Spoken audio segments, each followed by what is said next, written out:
Bienvenue. Aujourd'hui, on plonge dans une affaire qui a marqué l'histoire criminelle française. On est en 1989. Imaginez un dimanche de mai, très ensoleillé, une plage en Bretagne, celle du Moulin Blanc, dans le Finistère. Oui, un cadre a priori paisible, vraiment idyllique même. Exactement. Et pourtant, cet après-midi-là, ce décor de carte postale va devenir la scène d'un crime, d'une brutalité assez effroyable. Personne n'imaginait un truc pareil là en plein après-midi. Vers 17h10, le corps d'Aline Pérez, une aide-soignante de 49 ans, est retrouvé sur le sable, tué, plusieurs coups de couteau. Et c'est là que tout commence, le début d'une enquête très très compliquée, et surtout la traque d'un homme qui va se révéler être un tueur en série redoutable. On va donc explorer ensemble cette enquête hors norme. Comment un jeune gendarme, Jean-François Abgral, va s'acharner sur une piste. Oui, envers et contre tout, ou presque. Malgré les doutes, le scepticisme, les erreurs au départ, il va remonter jusqu'à ce tueur insaisissable. Alors, revenons à ce 14 mai 89. L'alerte est donnée... Et par Telex à l'époque. Oui, c'était le moyen de communication. À la section de recherche de Rennes, Jean-François Abgral est d'astreinte ce jour-là. Il apprend qu'une femme a été tuée sur cette plage du Moulin Blanc. C'est à 200 km de Rennes, il prend la route. Et il arrive sur place. Et là, la scène, elle est glaçante. Le corps d'Aline Pérez, des blessures d'une violence extrême, au rein, au cœur. Et la gorge tranchée. Avec une précision qui interpelle tout de suite, presque chirurgicale. Oui, c'est ça. Le haut du corps est dénudé, ses affaires sont posées un peu plus loin, près des rochers. Cette précision dans les coups, notamment à la gorge, c'est vraiment notable. Ça suggère pas juste une explosion de colère, mais plutôt une technique, une certaine maîtrise. Et le dénudement partiel, bon, ça peut orienter vers une connotation sexuelle, même si on ne constate pas d'agression caractérisée à ce moment-là. C'est complexe d'entrée de jeu. Et pour compliquer encore, les débuts de l'enquête sont difficiles. Abgral arrive, la scène de crime est déjà piétinée. Ah oui, classique, mais terrible pour les indices. Des témoins potentiels qui sont déjà partis sans être identifiés. Un de ses chefs tire des conclusions un peu rapides sur l'ordre des coups. Oui, ça arrive, la précipitation. Abgral, lui, il sent qu'il faut y aller avec méthode, être calme. Il comprend que l'affaire va être ardue. Et de fait, l'enquête piétine. Abgral vérifie toutes les pistes classiques, les détenus qui viennent d'être libérés, les admissions bizarres dans les hôpitaux, il fait fouiller les poubelles. La routine, mais nécessaire. Sans succès. Et les témoignages recueillis sur la plage, c'est crucial, mais alors là, c'est complètement contradictoire. Ah, les témoignages. C'est souvent le point faible. Un homme dit avoir vu Aline vivante à 17h pile. Juste après, il voit deux hommes, mal habillés, dit-il, s'approcher d'elle. Mais il avait le soleil dans les yeux, il n'est pas très sûr. Si ce témoin dit vrai, ça veut dire que le crime a eu lieu en 4 minutes, entre 17h et 17h04, l'heure de l'appel au secours. C'est extrêmement court. 4 minutes, c'est presque rien. Oui. Mais le problème, c'est qu'une famille qui a découvert le corps, elle, vers 16h45, 17h, ne mentionne pas du tout ces deux hommes. Donc là, on a une contradiction majeure. Qui croire ? Exactement. Abgral fait même un test sur la plage. Il essaie de crier. Résultat, avec le bruit des vagues, la circulation pas loin, on n'entend rien. Les appels au secours d'Aline, probablement, personne ne les a entendus. C'est terrible, ça. Et la victime elle-même, Aline Pérez, 49 ans, aide-soignante. Une femme discrète, sans histoire, pas d'ennemis connus.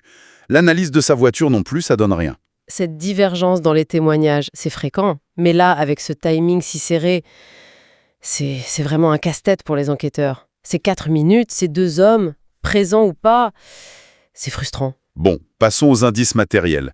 L'autopsie, elle, livre des choses importantes. Le coup fatal, c'est celui porté au cœur. D'accord. L'arme. Un petit couteau, mais très tranchant. Et détail clé, la lame est ébréchée. Ébréché. Intéressant. Et autre détail très précis, on retrouve des microparticules de fer pur dans les plaies. Fer pur. Pas n'importe quel métal. Voilà. Et puis, il y a cette marque étrange. 3 traces d'ongles sur le cou d'Aline. Ah oui. Elles indiquent une prise très inhabituelle. Le tueur l'aurait saisi de face, main gauche sous le menton, et il aurait poignardé de la main droite. Abgral trouve ça vraiment très particulier comme geste. Alors là, on a des éléments capitaux. La lame ébréchée, les particules de fer pur, ça pointe vers un type de couteau, peut-être un opinel, comme le dira un armurier consulté par Abgral. Ah oui, l'opinel, très courant. Le fer pur, c'est plus spécifique. Ça peut indiquer une usure particulière, un affûtage spécial. Et la prise, cette prise de face, c'est potentiellement une signature comportementale, un geste distinctif vraiment pas banal. Du coup, l'enquête s'oriente aussi vers les marginaux qui traînent sur la plage, dans un squat pas loin. Et surtout, les gendarmes vont au foyer Emmaüs du Relecq-Carouan, juste à côté. Proximité géographique. Ils apprennent que pas mal de résidents sont partis juste après le meurtre, et qu'il y a eu une altercation assez violente au foyer vers 16h30, le jour même, pile avant. Ça commence à faire beaucoup de coïncidences autour de ce foyer. Exactement. Du coup, avis de recherche nationale pour retrouver ces résidents partis précipitamment. Et le 19 juin 89, bingo, un appel. Un certain Francis Holm, qui était bien résident de ce foyer et qui était recherché, vient d'être arrêté dans la Manche. Pour un voyage en train sans billet, un truc banal. Le hasard, parfois. Abgral part l'interroger. Et là, l'homme le marque tout de suite. Francis Holm, il a 30 ans, mais il en paraît beaucoup plus. Physiquement, Grand, voûté, des lunettes, et surtout un regard. Un regard perçant, très intense, qui met vraiment mal à l'aise, selon Abgral. d'accord. Il raconte son parcours chaotique, de foyer en foyer, son enfance difficile à Metz, le père violent, la mère adorée, mais dépressive, alcoolique aussi, morte 5 ans plus tôt. Son passage à l'armée, Une vie compliquée. et là, sans qu'on lui demande rien de précis là-dessus, il se met à expliquer qu'il sait manier les couteaux. Et il décrit une technique de neutralisation. Prise par derrière, tête relevée, coup à la carotide, puis coup au cœur. Attendez, ça correspond aux blessures d'Aline Pérez. Exactement. Ça correspond aux blessures d'Aline, y compris des détails qui n'étaient pas sortis dans la presse. Ah oui, là c'est énorme comme élément. Pour Abgral, ça doit être un choc. C'est presque un aveu déguisé, non? C'est ce qu'il pense. Pour lui, la conviction est quasi immédiate. Je comprends. Et Holm continue sur sa lancée. Il admet être venu à Brest en mai. Il parle du meurtre sur la plage. Il évoque des pulsions, ce besoin de voir du sang. Il raconte même être allé sur cette plage quelques jours avant, avec un couteau, dans l'intention d'agresser quelqu'un. Il l'avoue. Mais il dit avoir renoncé parce que la personne visée n'était pas seule. C'est troublant. Abgral, lui, il est convaincu c'est lui. Mais sa hiérarchie, notamment un major présent pendant l'interrogatoire, il doute. Ah. Pourquoi? Il trouve ça trop facile. Il pense qu'il se moque d'eux, qu'il a peut-être lu les journaux, qu'il brode. La peur de se faire manipuler par un suspect un peu trop parfait. Voilà. Et puis, le coup de massue. L'alibi. Holm déclare qu'il était hospitalisé à Quimper, à 80 km de là, du 13 au 16 mai. Pile le moment du crime. Exactement. Vérification faite, l'hôpital confirme les dates. Et pire, les registres montrent une prise de température notée à 17h00 le dimanche 14 mai. Pile à l'heure présumée du meurtre. Ah oui, là, c'est un alibi qui semble en béton armé. Difficile de passer outre. Pour la plupart des enquêteurs, l'affaire Holm serait classée à ce stade, non? C'est ça. Pour beaucoup, c'est fini. Mais pas pour Abgral. Son intuition, ce qu'il a ressenti pendant l'interrogatoire, c'est détail troublant. Il n'arrive pas à lâcher. Il sent que quelque chose cloche. Cette fameuse intuition du gendarme. Du coup, Holm est relâché. Les chefs d'Abgral partent sur une autre piste. Abgral se retrouve un peu seul, avec moins de moyens, mais il s'accroche. Il ne lâche pas Holm. Il décide de creuser cet alibi. Exactement. Il retourne à l'hôpital de Quimper, et là il découvre des choses. Une infirmière a retrouvé du sable sous le lit de Holm après son départ. Du sable. Intéressant. Il apprend aussi qu'il avait été admis complètement ivre. Et surtout que les relevés de température, c'était pas si strict. Parfois c'était noté alors que le patient n'était même pas dans sa chambre. Ah. Donc l'alibi de 17h30, il ne tient plus vraiment la route. Il aurait très bien pu sortir. Voilà. L'alibi s'effondre. Eole aurait pu sortir de l'hôpital cet après-midi-là et aller sur la plage. C'est une avancée majeure grâce à son obstination. Mais ça reste une possibilité, pas une preuve directe qu'il y était. J'imagine la frustration. Énorme. Abgral a la conviction, il a démonté l'alibi, mais sans preuve formelle le plaçant sur la plage au moment T, et face aux dénégations de Eholm, le juge d'instruction refuse de l'inculper. Les mois passent, on est en août 89. Nouveau meurtre qui attire l'attention d'Abgral. Jean-Joseph Clément, 60 ans, retrouvé mort près d'Avignon. Crâne fracassé, pantalon baissé. Et le détail qui fait tiquer Abgral ? Le corps est découvert, près d'une communauté Emmaüs. Encore Emmaüs? Oui. Proximité d'Emmaüs, violence, dénudement partiel. Abgral fait lien.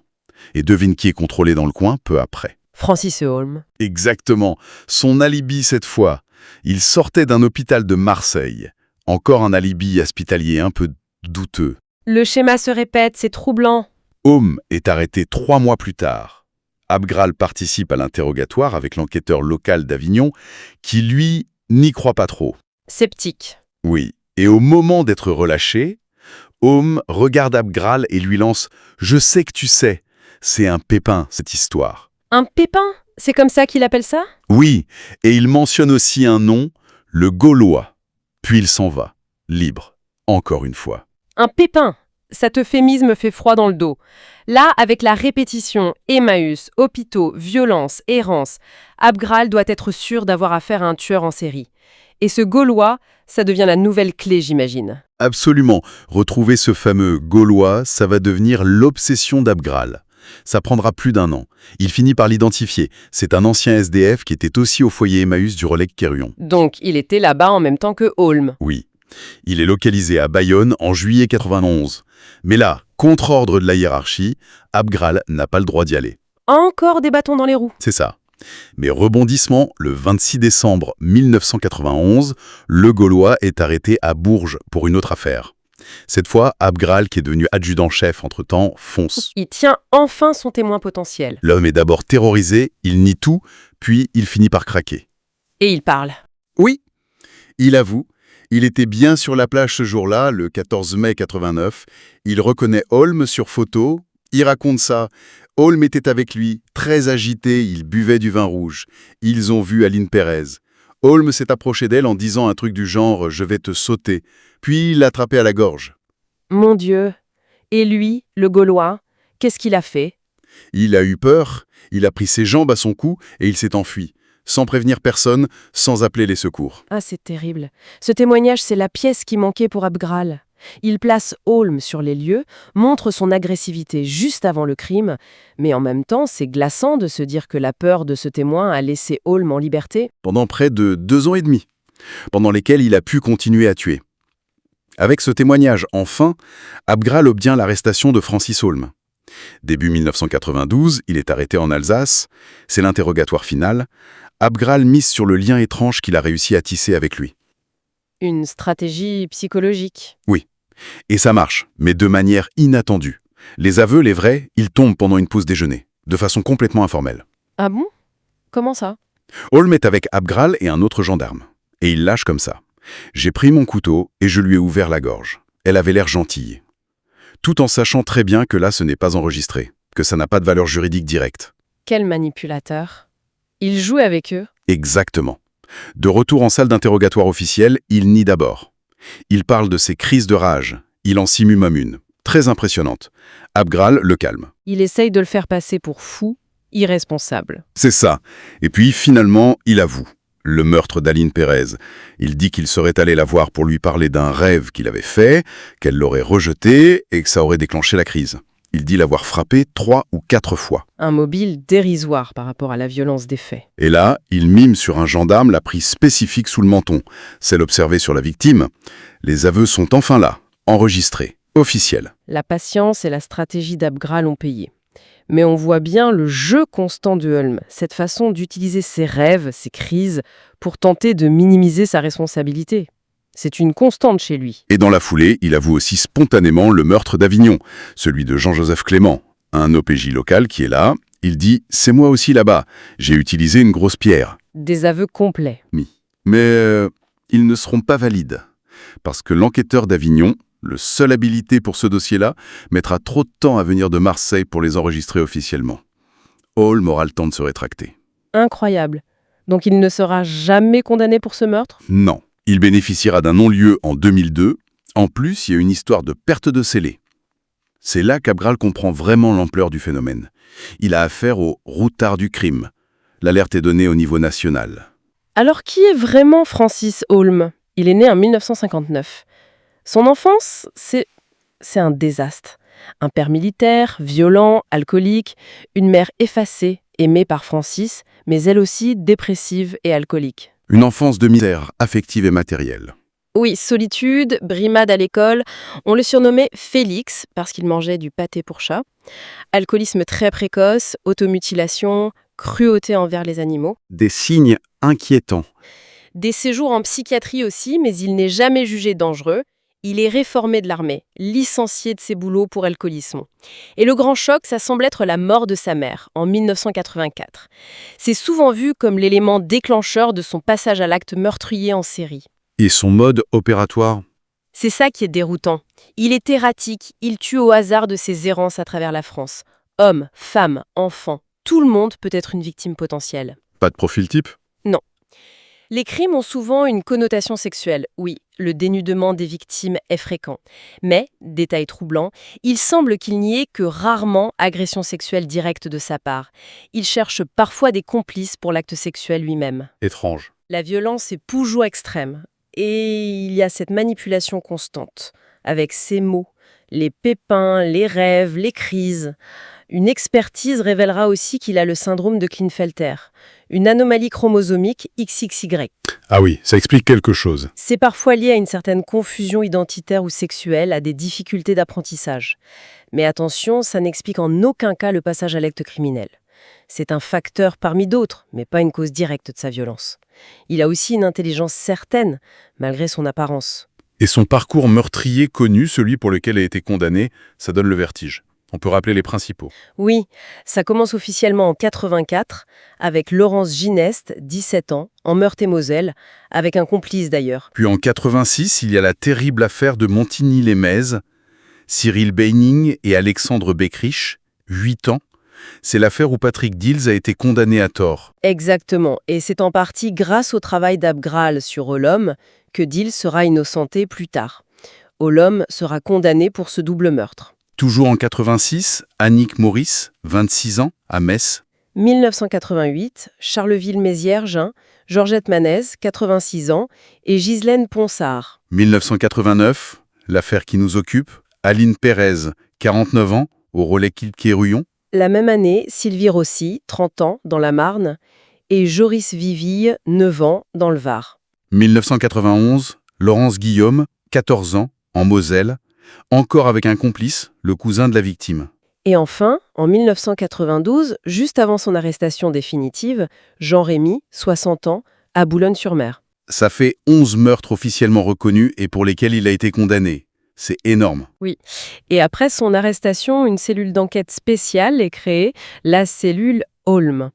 Une première recherche informatique sur 10 ans fait ressortir, tenez-vous bien, 1125 affaires non résolues potentiellement liées à ces déplacements en région. 1125. C'est fou.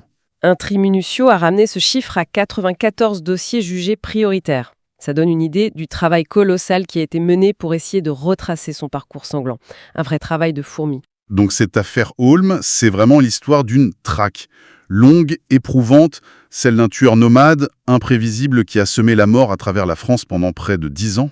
Tout à fait, et c'est indissociable du récit de la persévérance exceptionnelle d'un enquêteur Jean-François Abgral. Il a tenu bon face aux doutes, aux obstacles administratifs, à la complexité du personnage. C'est lui qui a mis fin à cette errance meurtrière. Aujourd'hui, Francis Holm purge une peine de réclusion criminelle à perpétuité. Il est détenu à la prison d'Ansisheim. Oui. Et Jean-François Abgral, lui, a quitté la gendarmerie après cette affaire et est devenu un expert reconnu en criminologie. Il a écrit des livres sur son expérience. Mais une question demeure, non? Holm est soupçonné dans une trentaine d'autres affaires non résolues. Et il aurait confié un jour à Abgral avoir tué plus d'hommes que ceux de la liste officielle. C'est ça qui est glaçant. Combien de pepins, comme il disait, restent non élucidés? Combien de familles attendent encore des réponses? Ça laisse un don terrible. Et au-delà du cas Holm, qu'est-ce que cette affaire nous apprend sur la difficulté de suivre ces criminels itinérants, ces routards du crime, sur les failles possibles des systèmes d'enquête face à des profils aussi atypiques et mobiles? C'est une question essentielle, effectivement, le manque de centralisation de l'information à l'époque, les difficultés de communication entre les différents services. Holm a profité de ces failles pendant des années. Ça a sûrement fait évoluer les méthodes depuis, mais le défi reste entier face à ce type de criminalité.